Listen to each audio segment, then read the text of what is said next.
توکل کو مضبوط کرنے کے کچھ طریقے بیان کرتے ہیں ہمارے آڈینس کو۔ دنیا کی ہر چیز سے مایوس ہو جائیں تو اللہ پر توکل کامل ہوتا ہے۔ جب تک آپ کا دنیا کی کسی چیز پر بھروسہ رہتا ہے نا تو اللہ پر توکل کامل نہیں ہو سکتا، جزوی بھروسہ ہوگا۔ آپ کہتے ہیں کہ یار بس ایک تیرا سہارا ہے اور ایک اللہ کا سہارا ہے، تو چلیں آپ پہلے یہ والا سہارا استعمال کر لیں، صحیح، پھر اللہ تعالیٰ کہتا ہے پھر آ جانا میرے پاس۔ تو آپ کیوں نہیں کہتے بس صرف اللہ کا سہارا ہے؟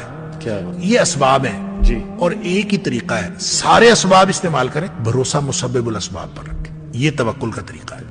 جب آپ اسباب استعمال کرتے ہوئے بھروسہ بھی اسباب پر کرتے ہیں نا تو پھر اللہ کی مدد نہیں آتی۔ ان ینصرکم اللہ فلا غالب لکم، اگر اللہ کی مدد آ رہی ہو تو تمہارے اوپر کوئی غالب نہیں آ سکتا۔